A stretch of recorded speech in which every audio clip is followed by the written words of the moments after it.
One spring morning, a diver searching the riverbed of Foster Falls State Park makes a chilling discovery: a GoPro, encrusted with silt, wedged between rocks. Inside is footage from years prior, shaky, sunlit scenes of a man filming himself before a cliff jump. The camera keeps rolling as water churns, bubbles rise, and a faint struggle is heard. He never resurfaces. The GoPro becomes the final witness to a death no one recorded, except the victim himself. A YouTuber crosses through thick forest to the heavily guarded Bohemian Club property. Behind iron gates lies a private world of power, where towering redwoods hide a 12-meter owl statue, glowing floodlights, and rows of stone benches arranged like an ancient amphitheater. No guards are seen, but every few meters motion detectors click faintly. A single sign reads, "Weaving spiders, come not here." Here, the line between abandoned and occupied starts to blur. An urban explorer enters the crumbling remains of Westinghouse Electric Corporation's old facility in Cleveland. Paint curls like old parchment, iron beams groan in the wind. But beneath, in a lower chamber, there are sounds: wet dragging footsteps, slow breathing. Not rats, not wind. A flashlight beam catches a mattress, stained walls, and a man crouching silently in the dark. His eyes are wide, but he doesn't speak. A hiker straps a GoPro to his dog and lets it roam at dusk. Later, when reviewing footage, a shriek pierces the audio. It is human in shape, but not human in tone.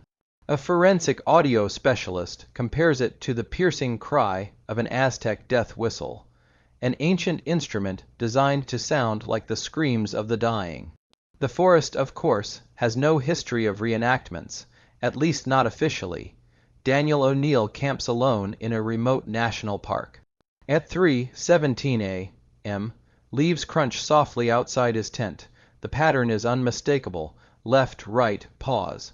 A second pair joins in, but there are no other campers for miles. At this stage, the horror is not imagined. It's human or nature itself. Late at night in Albuquerque, a young man driving home notices red and blue flashing lights behind him. He pulls over. A tall figure with a plastic badge approaches, uniform mismatched, hand on his belt. A real state trooper happens to drive by, stopping the encounter. The fake officer vanishes into the dark desert. Two friends ignore warning sirens near a restricted floodgate. When the water releases, it hits with the force of a freight train. One clings to a rock as the other barely scrambles up the embankment. The river devours their equipment and nearly their lives. In the deep fjords of Norway, tourists record a pod of orcas circling their tiny boat. Playful at first, the creatures begin to bump the hull with unnerving precision. One surfaces, its dorsal fin longer than the boat itself. No attack occurs, but for 20 minutes they cannot move. A tenant notices a cold draft from beneath the floorboards. Removing an old hatch, they descend a ladder into a concrete chamber. Rusty chains bolt into the wall. Old jars line a shelf. A cot sits in the corner, with sheets still neatly folded. There is no record in the lease of this basement existing. Teenagers exploring a graffiti-covered bridge in rural Virginia find something more deliberate than vandalism. Melted black candles arranged in a circle, stones carved with runes, and a single chicken carcass placed at the center. The air smells of sulfur and old blood. Some swear they saw figures watching from the tree line. Here, people are not just scared, they disappear. 2 university students paddle out near New London Ledge Lighthouse one autumn night, hoping to film an urban exploration video. Their kayak is found hours later, spinning gently near the rocks. One body surfaces days later. The other never does. Locals whisper about the keeper, said to haunt the tower since the 1930s. 3 children wander off during a picnic in Sam Houston National Forest. Search teams find them the next morning, barefoot, shivering, and silent. They refuse to say what they saw. The youngest only whispers, "We followed the lights." Explorers crawl through a narrow drainage pipe in a cave system. Somewhere deep inside, Their camera picks up heavy breathing, rhythmic, controlled, but no one is ahead of them. When they turn back, the breathing continues, closer now. Horror becomes undeniable. It leaves evidence. Randonautica users in a remote field discover a plastic bag containing scorched undergarments and a handwritten note. Call me when the lights go out. The coordinates are real. The contact number traces to a disconnected landline in another state. Tor Eckhoff, a beloved Norwegian adventurer, records one last video. Alone on the frozen lake, he dives beneath the ice in a red wetsuit. He never resurfaces. The camera captures only the faint hiss of air bubbles fading into black water. A student pilot flying a Cessna 172 loses control on approach to North Perry Airport.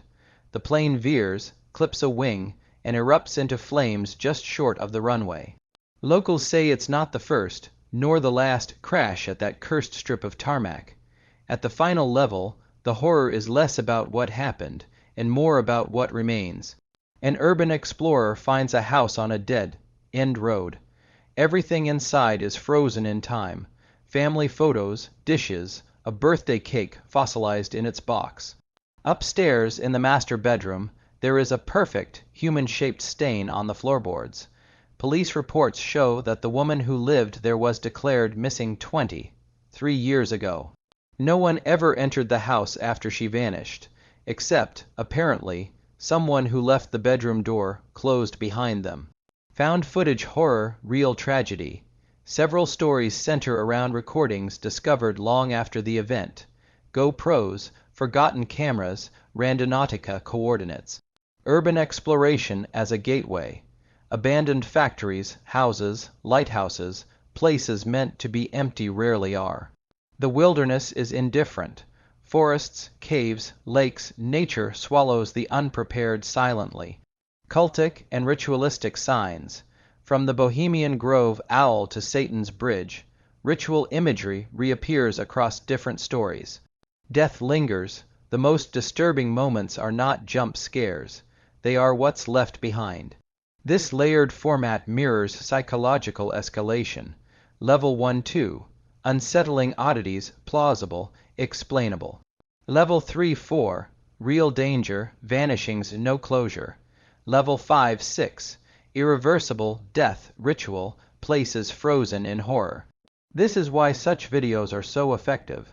They combine verified tragedies, ambiguous mysteries, and chilling urban myths, building a structure that feels like descending into something deeper than fear.